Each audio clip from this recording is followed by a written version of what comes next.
Merci.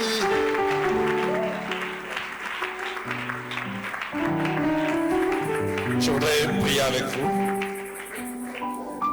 Seigneur, merci pour cette occasion. Et merci surtout pour les privilèges, mais que je pense être doublé associé de responsabilités que tu m'accordes en m'associant à ces hommes et ces femmes des différentes générations. La plupart sont des aînés pour moi dans la foi et dans le ministère, afin qu'ensemble nous puissions partager sur ce thème si important. Bénis chaque chose qui sortira de ma bouche, fais de ma bouche un simple canal. Je voudrais dépendre de toi à cette heure pour ta seule gloire et pour l'édification de cette multitude. Au nom de Jésus. Amen. Que sois béni. Nous allons reprendre nos places. Bonsoir à tout le monde. Je m'estime privilégié d'être ici ce soir pour partager la sainte parole lors de ces assises. Et je voudrais m'acquitter de certains devoirs que je pense d'abord que la bienséance nous impose. C'est de dire un grand merci à mon frère, l'homme de Dieu. Bienvenue pour l'invitation, le main d'association. Est-ce qu'on peut apprécier ces hommes? Chaque fois que je le vois, c'est un vrai bivocationnel, quelqu'un qui est actif et dans l'œuvre de Dieu, mais actif aussi en servant la cité Congo avec tout son cœur. Mais respect aussi à tous les hommes et toutes les femmes de Dieu, surtout les aînés qui sont là, qui ont servi Dieu alors que peut-être moi je faisais autre chose. C'est toujours un grand privilège d'être avec eux. J'aime toujours relater cette petite histoire de nos amis ivoiriens. Ils disent qu'un jour, la fourmi avait invité les gens à manger les aliments de la forêt en disant venez, je vais préparer des très très gros morceaux. Et les animaux sont venus et la plupart sont rentrés fâchés parce que les gros morceaux de la fourmi les avaient très déçus. Et 2 semaines après, c'est l'éléphant qui a organisé une grande fête en disant venez, mais je n'ai pas beaucoup, j'ai des tout petits morceaux. Et quand ils sont venus, personne n'a pu finir un seul petit morceau de l'éléphant. Alors je ne sais pas ce soir, en partageant la parole, ça sera les petits morceaux de l'éléphant ou les grands morceaux de la fourmi. Mais je vais quand même essayer de partager la parole de Dieu. J'ai quelques textes à vous proposer en introduction, il y en a plusieurs. Le tout premier texte est de 1 Chronique au chapitre 29. J'ai l'habitude d'avoir une chair un peu plus grande. Alors celle-ci maintenant. Billy, tu peux venir me débarrasser. Voilà. Merci. Premier livre des Chroniques au chapitre 29. Et notre lecture va aller du premier verset jusqu'au 5e. Et puis j'ai 4 autres textes que je vais lire en introduction avant de partager la parole de Dieu.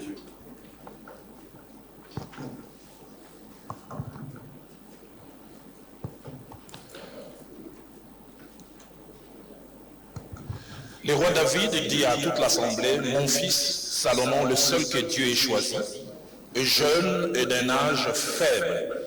Et l'ouvrage est considérable car ce palais n'est pas pour un homme, mais il est pour l'Éternel Dieu. Soulignez bien le 2e verset.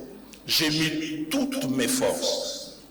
J'ai mis toutes mes forces à préparer pour la maison de mon Dieu de l'or pour ce qui doit être de l'or, de l'argent pour ce qui doit être de l'argent, de l'airain pour ce qui doit être d'airain, du fer pour ce qui doit être des fers, et du bois pour ce qui doit être du bois, du pierre d'onyx et des pierres enchâssées, des pierres brillantes et de diverses couleurs, toutes sortes de pierres précieuses et du marbre blanc en quantité. De plus, dans mon attachement pour la maison de mon Dieu, je donne à la maison de mon Dieu l'or et l'argent que je possède en propre, outre tout ce que j'ai préparé pour la maison du sanctuaire.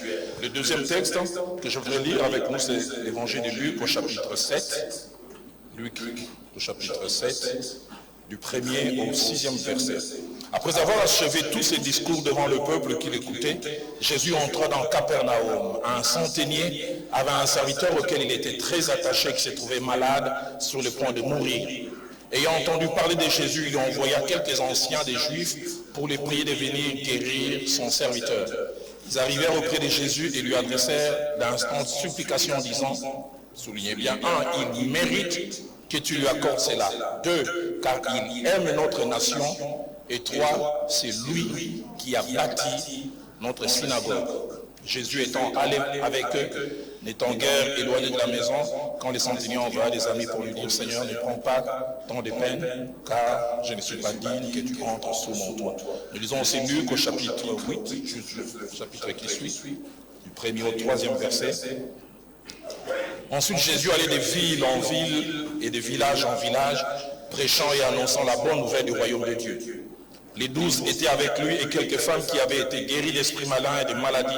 Marie dit de Magdala, de laquelle étaient sortis 7 démons, Jeanne, femme de Chouzan, intendant des rôles, Suzanne et plusieurs autres soutenaient la femme qui l'assistaient de leurs biens. Et avant-dernier passage, c'est Actes des Apôtres au chapitre 16.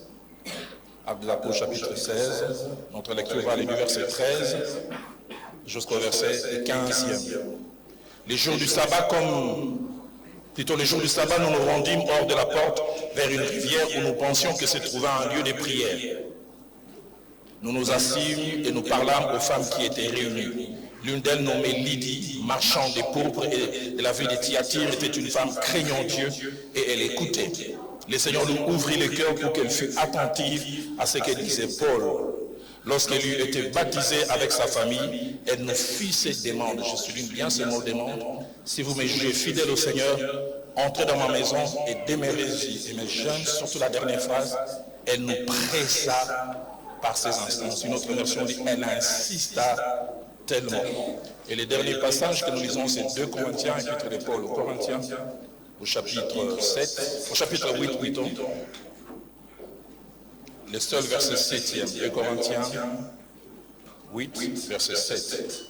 De même que vous excellez en toutes choses, en foi, en parole, en connaissance, en zèle à tous égards, et dans votre amour pour nous, faites en sorte que vous excelliez aussi dans cette œuvre de bienfaisance. Je voudrais, durant quelques minutes, pour compléter sûrement celui qui m'a précédé, et poser quelques bases, je sais que sur lesquelles ceux qui viendront aussi après moi viendront ajouter quelque chose dessus, parler sur les thèmes, la libéralité, un appel,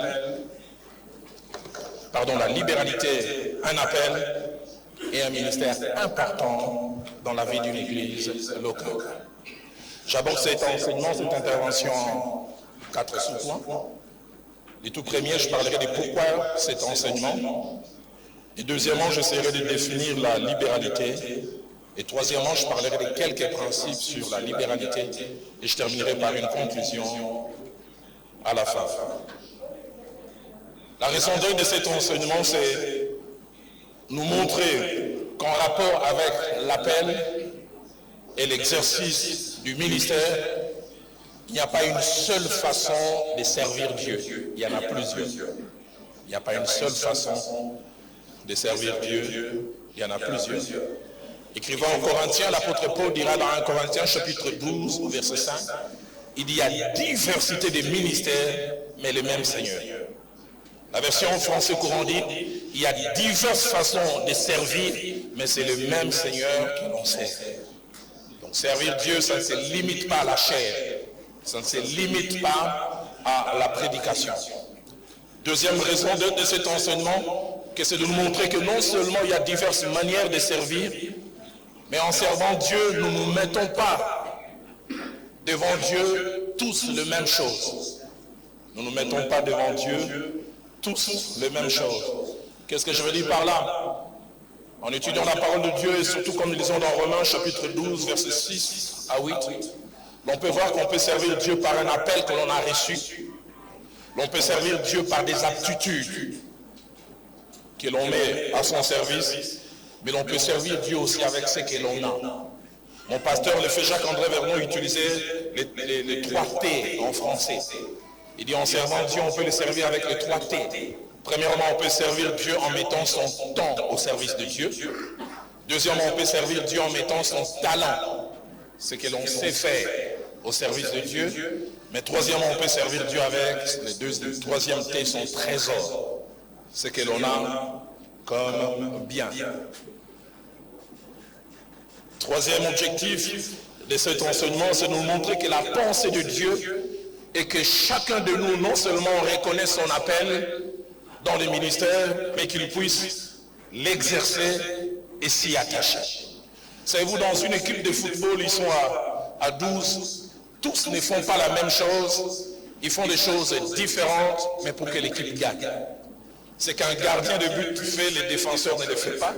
C'est qu'un défenseur fait, le milieu du terrain ne le fait pas. C'est que le milieu du terrain fait, l'attaquant ne le fait pas. Chacun fait quelque chose, mais tout est finalement pour que l'équipe puisse gagner.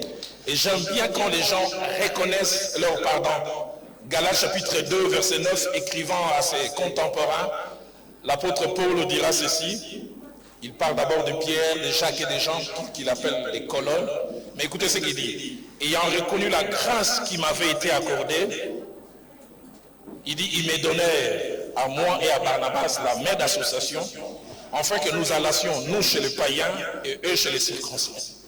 Tous, ils sont appelés, mais ils reconnaissent que chacun a son couloir.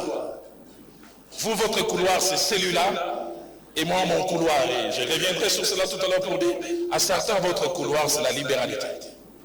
Reconnaître cela et s'y attacher. Quatrième et dernier objectif, attaché quasiment au troisième, c'est nous montrer que la pensée de Dieu dans le ministère n'a jamais été l'opposition ou la concurrence, mais plutôt la diversité pour la complémentarité.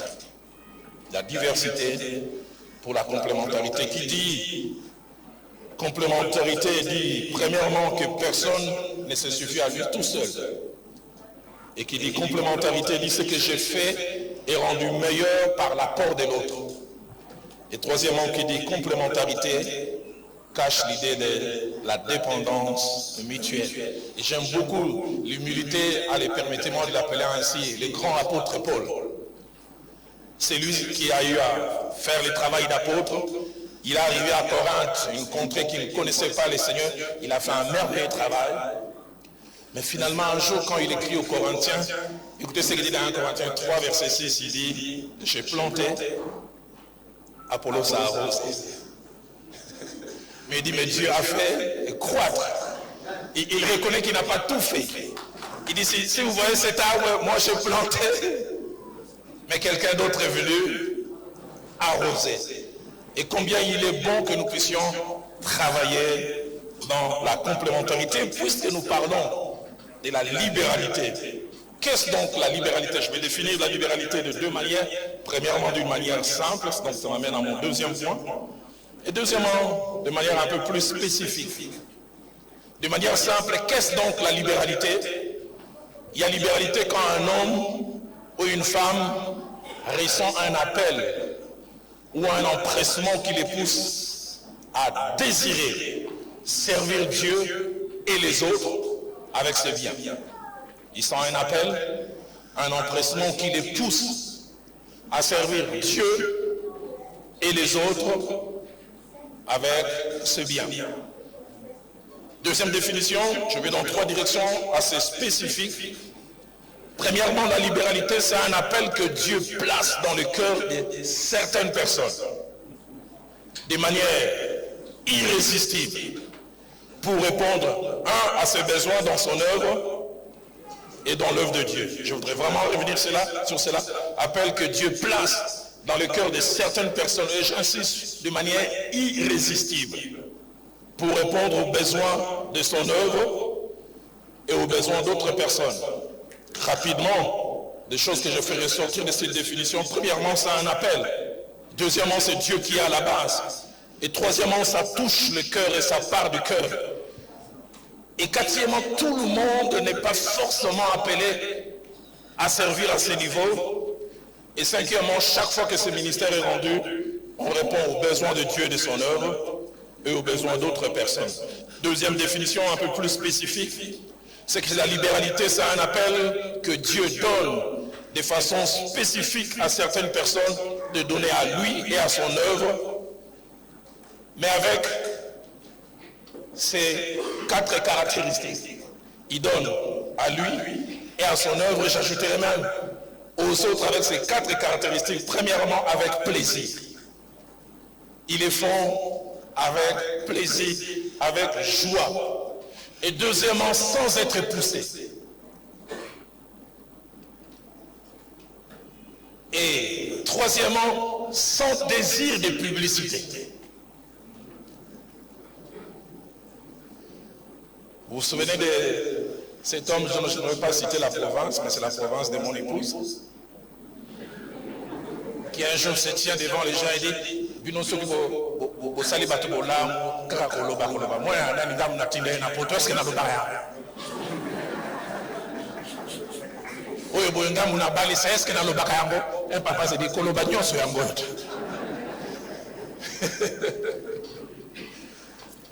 Sans publicité. Mais quatrième caractéristique attachée à cet appel, c'est que sans désir de contrepartie. Ceux qui pratiquent cela, c'est un appel, ils le font avec plaisir, sans être poussés, sans désir de publicité, mais sans aussi désir de contrepartie. Bien qu'il y a contrepartie, toujours. Mais la motivation au départ n'est pas cette contrepartie. Troisième définition spécifique attachée à la libéralité, c'est une inclinaison forte, irrésistible et incompréhensible que Dieu place dans le cœur de certaines personnes de s'occuper de son œuvre et des autres avec joie et désintéressement. Je voudrais encore revenir sur ça. C'est une inclinaison forte, irrésistible et incompréhensible que Dieu place dans le cœur de certaines personnes de s'occuper de son œuvre et de besoins des autres avec joie et désintéressement. Cela m'amène à mon troisième point, quelques principes attachés à la libéralité.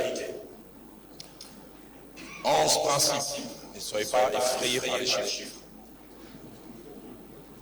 Premier principe, c'est que seuls ceux qui ont cet appel et qui les pratiquent ne le font pas de manière sporadique. Ils le font souvent de manière permanente. Et c'est même un style de vie. Ceux qui ont la libéralité comme appel ne le font jamais de manière sporadique.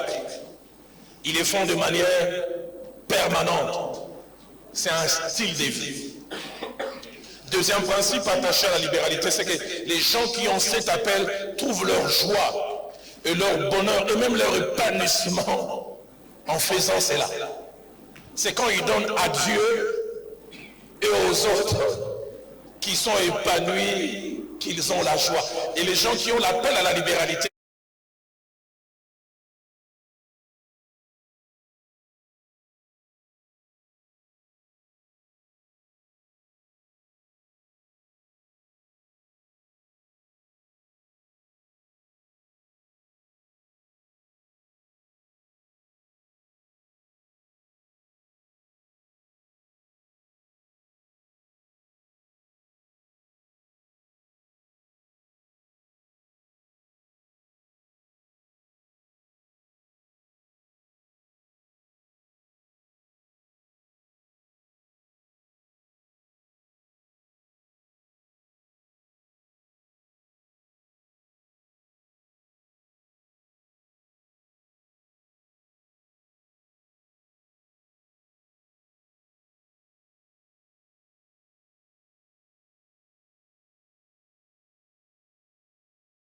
j'assiste aux trois cultes.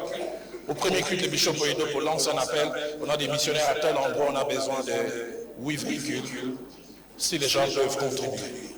Au premier culte, on a fait don de 6 véhicules.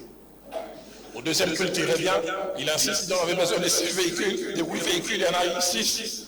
Est-ce qu'on peut ajouter 2? Il y en a eu 8. Il a voulu renvoyer les autres, ils ont refusé. Donc il y en avait 14. Alors j'assiste au troisième culte, le culte commence, parce que l'appel avait été lancé juste avant la prédication. Avant la prédication, il y a encore des murmures dans l'église. Le bishop Oyedepo dit, qu'est-ce qu'il y a? Un papa lève la main. Il dit, quel est le problème? Il dit, mais vous avez permis aux gens du premier culte et du deuxième culte d'être bénis, et pas nous. Il dit, en quoi? Mais il y a un appel pour le véhicule, mais c'est déjà suffisant, mais ce n'est pas notre problème. Nous, on veut donner. Puisqu'on a fait un colo, tu ne l'as pas dit, mais quoi.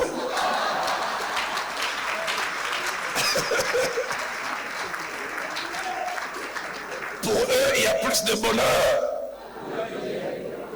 reposez encore la question à votre voisin. Il dit, c'est pas moi, c'est l'apôtre Dalo qui me dit de vous déranger. Vous êtes acte 20 et 35 ou le contraire?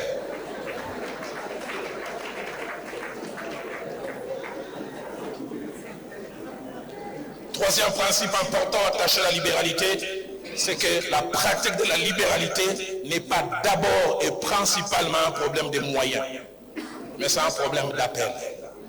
Il y a des gens qui n'ont pas de moyens mais qui ont cet appel.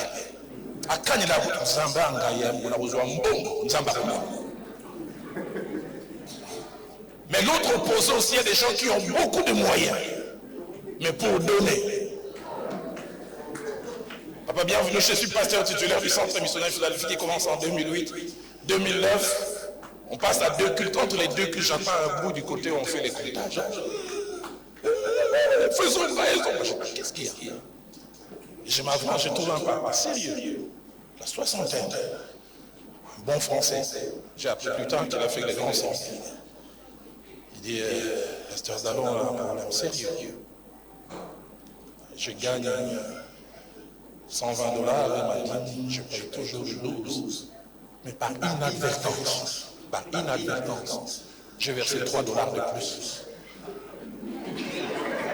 Alors je suis revenu si les protocoles peuvent me remettre. Mais 3 $, il insiste par inadvertance. 3 $, il fait ça dîner. Je suis resté, je dis ça. C'est pourquoi je dis la libéralité n'est pas d'abord un problème de moyens. C'est un problème. Le jeune homme qui n'avait que 5 pains et 2 poissons, c'était son repas. Mais il était prêt à les perdre pour les autres. Quatrième principe attaché à la libéralité, c'est que seuls ceux qui ont cet appel donnent à Dieu et aux autres à cause de ce que Dieu place dans leur cœur comme inclinaison. Philippiens 2, verset 13 dit, car c'est Dieu qui produit en nous les vouloir et les faire. Quand Dieu veut vous faire faire, il produit d'abord le vouloir. Il dit, il produit en nous les vouloir. Et c'est là qu'après que les faire viennent. Il y a certains, vous voulez les pousser à faire, mais tant qu'il n'y a pas les vouloir. Mais je prie que Dieu crée à vous et les vouloir, mais aussi les faire. J'aime aussi. On peut acclamer le Seigneur, pourquoi pas. La version français courant dit, c'est Dieu qui rend capable de vouloir et de réaliser. J'aime encore la version Alfred Cohen ou Paroles vivantes, il dit, c'est lui qui suscite en nous la volonté et l'action. Avant qu'il y ait l'action, il doit y avoir la volonté. Cinquième principe attaché à la libéralité, c'est que 2 choses motivent et accompagnent souvent les actions des hommes et des femmes qui pratiquent la libéralité. Premièrement, Dieu et ses intérêts. Ils sont préoccupés par les intérêts de Dieu. Ils sont dérangés quand les intérêts de Dieu ne sont pas rencontrés. Mais deuxièmement, les autres ainsi que leur soulagement. Leur bonheur, c'est quand les autres sont soulagés. Sixième principe, en rapport avec la vie des couples et la libéralité, il y a 2 options. La première option qui est la meilleure, il est bon que si un homme ou une femme a un appel à la libéralité, qu'il ait un conjoint, une conjointe aussi, qui soit à cet appel, ou les comprend. Parce que si vous avez l'appel à la libéralité, mais vous êtes attaché à quelqu'un qui n'a pas l'appel à la liberté, vous voulez vous lever pour le bon père à l'issous. Autre personne qui dimanche passé coquette. Vous verrez cet homme commencer à donner. Pasteur, on a salué pour tanga pour monter. Si nous montons pour la ça c'est la meilleure option. Mais deuxième option, c'est avoir l'appel à la libéralité, être marié à quelqu'un qui ne l'a pas, vous amènera une vie de frustration. Quand je pense à la frustration de quelqu'un qui a l'appel à la libéralité et qui est associé à quelqu'un qui n'a pas cet appel, je pense au mariage de David et de Michal. Dans 2 Samuel 6, versets 16 à 20, David est prêt à danser pour Dieu, à se dénuder, mais Michal trouve cela abaissant. Que c'est dur d'être un David qui comprend des principes spirituels, mais d'être attaché à une Michal qui ne comprend rien du tout. J'entends un papa qui dit au fond, septième principe, seuls ceux qui ont cet appel, comme nous le verrons avec les quelques exemples que je mentionnais, ils ont deux grandes caractéristiques. La première, ils ne calculent pas pour Dieu et pour son œuvre. Ils ne calculent pas pour Dieu et pour son œuvre, même pour les autres. Mais deuxièmement, c'est l'édification de l'œuvre de Dieu, l'avancement de l'œuvre de Dieu et le soulagement de l'œuvre de Dieu qui les intéresse. Huitième principe, c'est que seuls ceux qui y ont l'appel à la libéralité ont quatre façons de voir attachés à l'argent et aux avoirs. Premièrement, tous ceux et toutes celles qui pratiquent la libéralité, ils ont un détachement vis-à-vis des biens matériels. Ce sont des gens, Dieu les a détachés. Donner pour eux, ça signifie rien du tout. Mais deuxièmement, ce sont des gens qui se considèrent comme étant des gens qui ont compris que tout leur vient de Dieu. C'est pourquoi, parce qu'ils ont compris que tout vient de lui, ils peuvent aussi facilement donner. Et troisièmement, ce sont des gens qui ont compris que donner à Dieu, à son œuvre et aux autres, ce n'est jamais perdre. C'est bien au contraire, investir.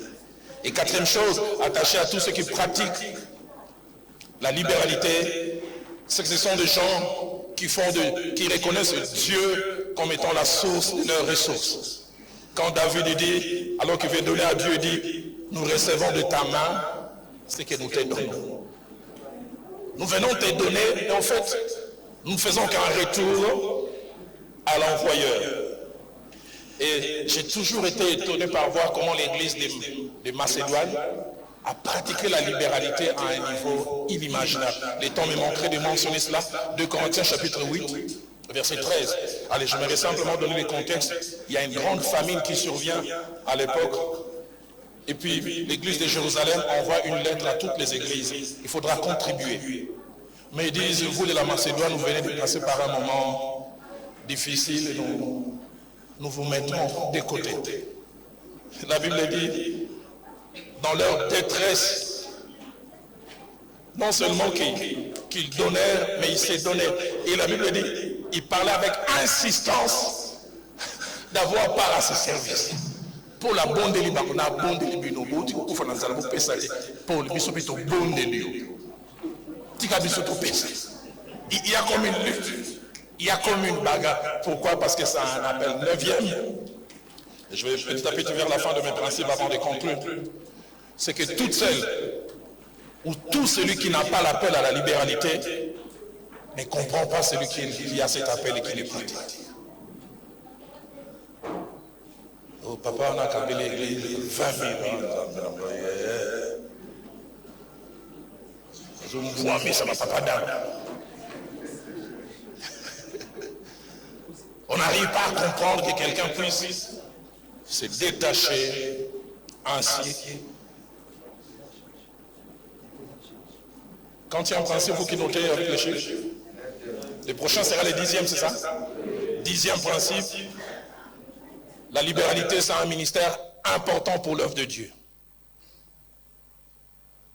Très important pour l'œuvre de Dieu.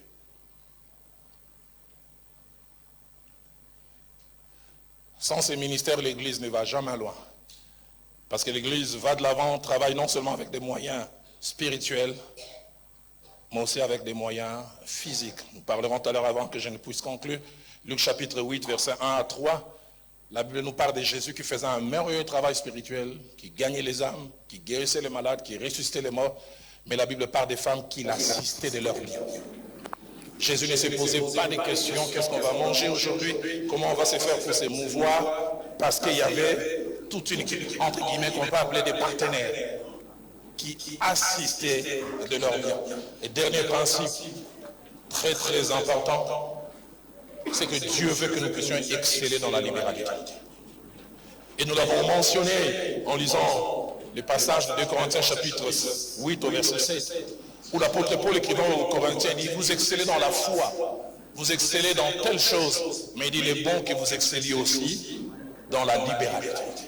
Combien nous excellons dans plusieurs domaines, mais des fois dans ces domaines, ce n'est pas toujours le cas. Je vais rapidement ce soir, j'avais pris 3 et 4 exemples, je vais rapidement donner 2 et puis je prendrai ma conclusion. Premier exemple de libéralité, nous l'avons mentionné, 1 Chronique chapitre 29, versets 1 à 6, c'est David. Ce passage me frappe et me montre le cœur d'un homme qui a les ministères de la libéralité. Premièrement, ce qui me frappe, c'est que David, non seulement qu'il accède au trône, non seulement qu'il a une royauté, mais il sait que ses jours sont comptés. Mais dès le jour où il a accédé au trône, l'une des premières pensées, c'est où est-ce que l'arche de l'Éternel va résider? Il veut quelque chose pour la maison de Dieu. Et Dieu l'a arrêté. Dieu l'a dit, tu as du sang entre tes mains, tu ne le feras pas. Mais malgré cela, et nous l'avons lu tout à l'heure dans 1 Chronique 29, verset 2, il dit, j'ai mis toutes mes forces à préparer. Son énergie, son intelligence, il commence à mettre de côté. Et j'aimerais insister pour une maison dans laquelle il ne viendra jamais communier. Il ne viendra jamais prier là-bas, il ne viendra jamais louer. Mais il a à cœur le futur. Il dit, j'ai mis toutes mes forces. Et il dit, au verset 3, il dit, au-delà de ce que j'avais mis de côté, j'ai pris ce que j'avais pour moi-même. Donne-nous des gens qui peuvent penser à l'œuvre de Dieu. Même en se disant, ce temple, moi, je n'y serai pas, mais je l'ai fait pour les autres. Deuxième des choses qui nous frappe, et en Chronique 29, verset 1, puis verset 3, il dit, il a mis toute sa force. Il ne s'est pas ménagé. Où sont les gens qui mettent leur force pour l'œuvre de Dieu? Où sont les gens qui sont dérangés, qui ont des insomnies quand ils voient que l'œuvre de Dieu a des problèmes? Mais troisième des choses, la motivation qu'il a amené à pratiquer la libéralité, il dit l'attachement à la maison. L'attachement qu'il avait pour la maison. Deuxième exemple, je prends celui de Luc chapitre 7, verset 1 à 6. Et ça, c'est quelque chose qui me frappe profondément. J'aurais voulu aussi parler des femmes de Luc 7 et de vous parler aussi de la vendeuse de pourpre, Lydie, mais le temps nous manque, je ne vais pas exagérer, déborder. Mais je prends simplement les centeniers romains dans Luc 7, verset 1 à 6. 5 petites choses que je fais ressortir rapidement. La première, c'est qu'il était étranger au peuple juif. Ce n'était pas un juif. Mais il était ce qu'on appelle un prosélyte. Un prosélyte, c'est un étranger, mais qui finit par se convertir au Dieu d'Israël et qui vient participer au culte. Deuxièmement, non seulement qu'il était un étranger, un prosélyte, mais il a vu le besoin de Dieu. Il a vu le besoin de Dieu, parce que le passage dit, quand les gens viennent témoigner auprès de Jésus, écoutez ce qu'ils disent. 1, il mérite que tu lui accordes cela. 2, il aime notre nation. Mais 3, il a bâti notre synagogue. On n'a pas dit ils ont bâti. Une seule personne. Je n'aimerais pas trop ici faire un peu de l'histoire. Les synagogues sont nées quand le peuple est allé en exil et qu'ils avaient plus de tentes. Les Juifs commençaient à se retrouver à un endroit pour étudier la parole de Dieu, se laisser enseigner un peu comme le lieu de culte aujourd'hui.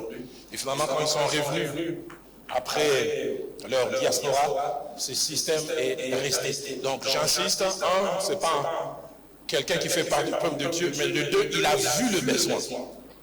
Il semblait qu'à l'époque, les gens venaient suivre les enseignements, mais la belle étoile. La fin de l'enseignement dépendait de la clémence du ciel. Comme quand nous, Philadelphie a commencé, un frère m'a dit, mes enfants et moi, nous sommes devenus des Élie. Il avait dit, Élie pria, et il n'y eut pas de la pluie. Même quand j'étais pasteur titulaire, je pense au moins 20 fois. Je finis par le message, je vois que les gouttelettes commencent à tomber, je suis obligé d'accélérer, d'aller vers la conclusion. Et cet homme a vu ses besoins.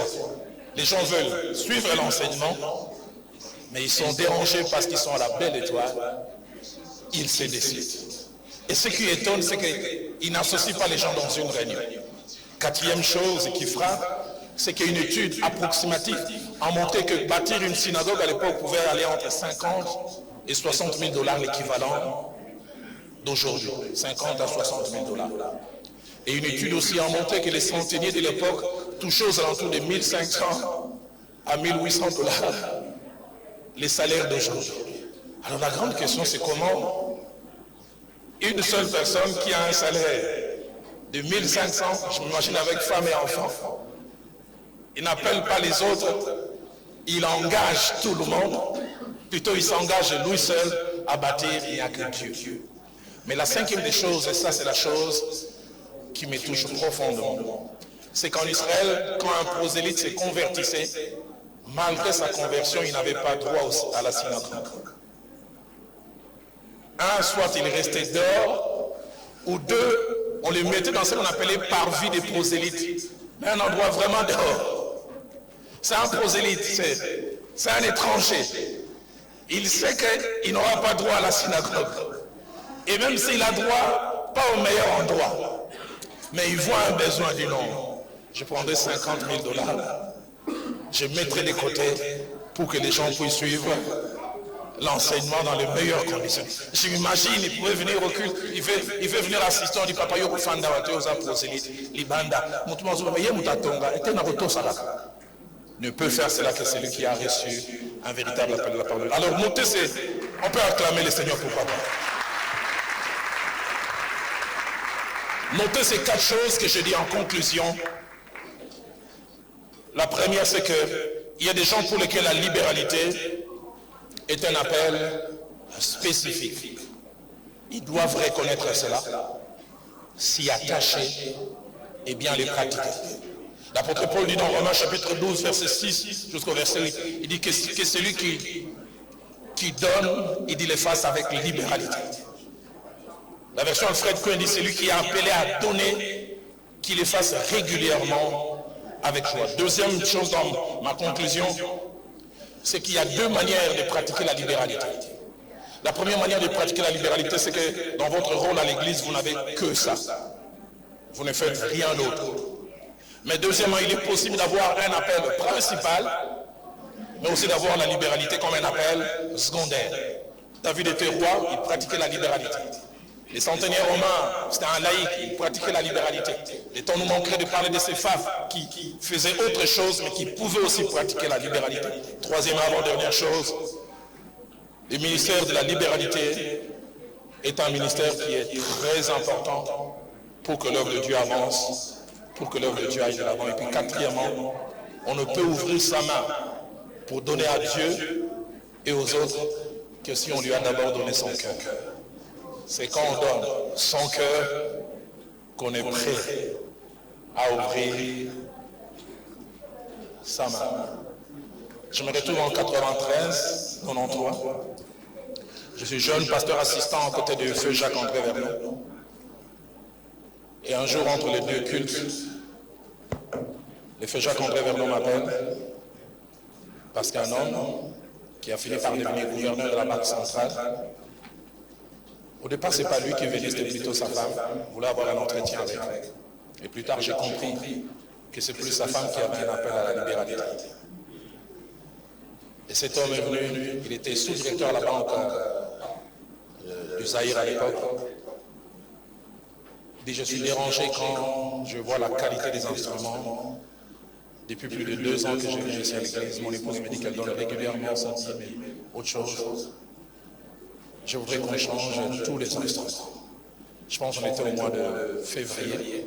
Il dit, je ne voudrais pas que pour la Pâque, parce qu'il à Pâque, il y avait toujours une grande célébration, qu'on ait des instruments de cette qualité très mauvaise.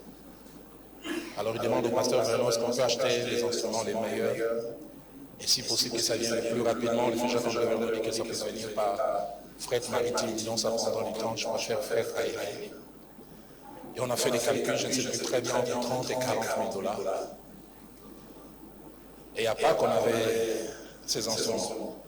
Je n'ai jamais oublié lors de cette célébration, le feu Jacques-André pleurait Parce que ça faisait des années on n'avait plus des qualités comme ça. Étonnant. Moins de 9 mois après, la femme de cet homme vient voir le pasteur Benoît pleurant en disant « Mon mari vient d'être nommé vice-gouverneur à la banque. » Et on a rendu grâce à un vice-gouverneur 5 mois après. Il était nommé gouverneur. Et j'ai jamais oublié, ce jour-là quand il témoigne auprès du frère Jacques-André Vernon, il dit « L'argent que j'avais donné pour les instruments, en fait, c'est l'argent que je mettais de côté pour mes enfants qui commençaient à grandir. Et je voulais les emmener à étudier à l'extérieur. Mais ce jour-là, ma femme m'a dit, je sens dans mon cœur qu'on doit investir pour l'œuvre de Dieu. Il a dit à son épouse, on n'a pas d'argent. Il lui a dit, bon, il dit, mon mari qui d'habitude me fait beaucoup réfléchir, et seulement rester calme, il dit, je foi en ta foi, nous allons risquer. Et ils ont risqué à deux, et voilà ce qui s'est passé. Je voudrais alors qu'on peut se lever en acclamant le Seigneur en ce jour.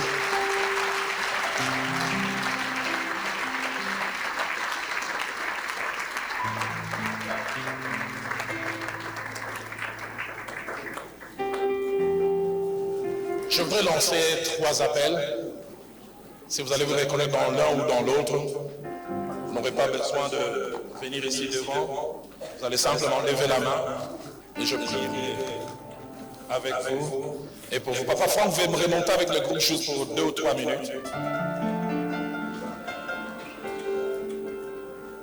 Est-ce que vous avez préparé ces cantiques? Je ne sais pas, mais Franck, tu sais quand je suis avec toi les cantiques que j'aime. Bon berger, on va chanter ces cantiques. Et alors que je lance ces 3 appels, le premier appel, y a-t-il un homme et une femme qui reconnaît Dieu m'a appelé à la libéralité, à donner pour lui et à donner pour son œuvre. Et vous les faites bien, j'insiste, vous les faites bien. Si vous les faites bien sans être poussé, si vous les faites bien, pas sporadiquement, de manière constante, permanente, vous leverez votre main afin que je prie que le Dieu qui a placé cette chose dans votre cœur vous aide à continuer. Parce que le plus important, c'est de ne pas commencer, mais continuer. Le deuxième appel, c'est que vous avez 7 appels, mais vous ne les pratiquez pas bien. Vous les pratiquez de temps en temps. Et d'autres moments, vous devenez un calculateur.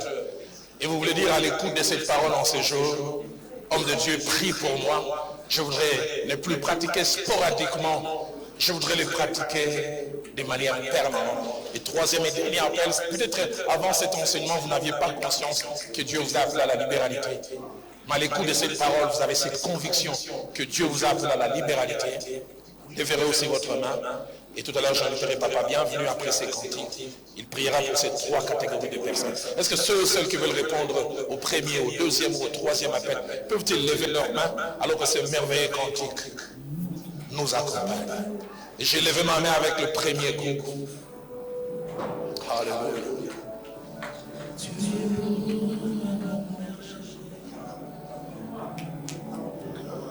En toi nous pouvons toujours espérer, toujours.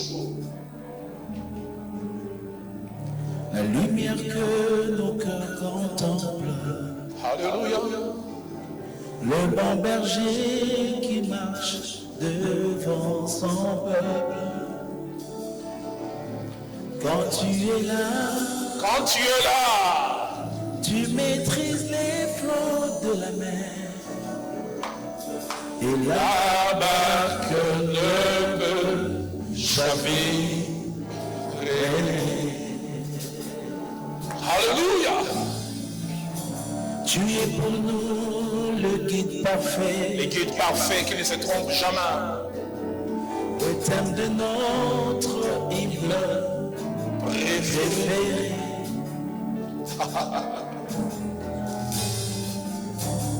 C'est marée, peine et danger. La douce voix. La douce voix nous demande d'espérer. Tu nous conduis dans ton royaume Babédo, là où tes grâces nous ouvrent ton tendre véritable, tendre et véritable ami. Alléluia. Tu constitues pour nous le seul abri. La terreur t'envahit. La terreur nous envahit. Combat notre place. Tu combats à notre place. Bienvenue. Nos ennemis. Roi de salaire. Roi de salaire. Quel bonheur. Quel bonheur de t'appartenir. Le seul garant de notre âme. De savoir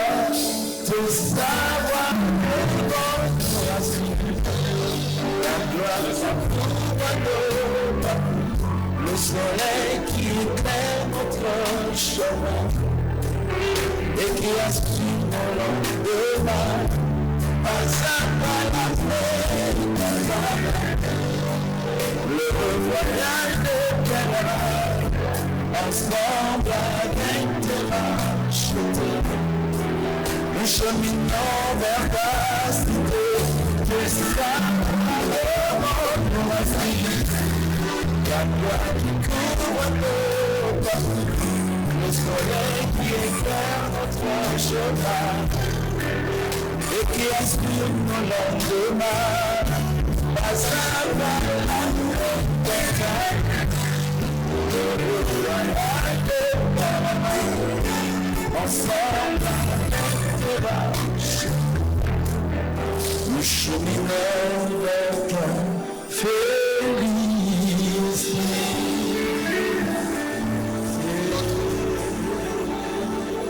Notre Dieu, alors que nous te disons merci pour cette opportunité, alors que nous disons merci pour ton serviteur qui a voulu nous parler en long et en large sur ce ministère clé, celui de la libéralité. Merci Seigneur.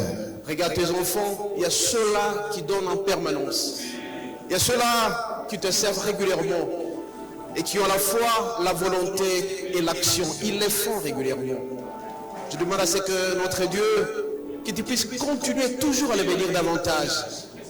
Qu'ils te servent de plus en plus. Qu'ils te servent. Et qu'ils développent en eux le gène de pouvoir te servir tous les jours de leur vie. Que cette action continue de plus en plus, que cette volonté naisse de plus en plus. C'est toi qui donnes l'action et c'est toi qui donnes la volonté. Je voudrais à ce qu'ils puissent continuer, alors que tu es la source de toutes les sources, comme a dit David.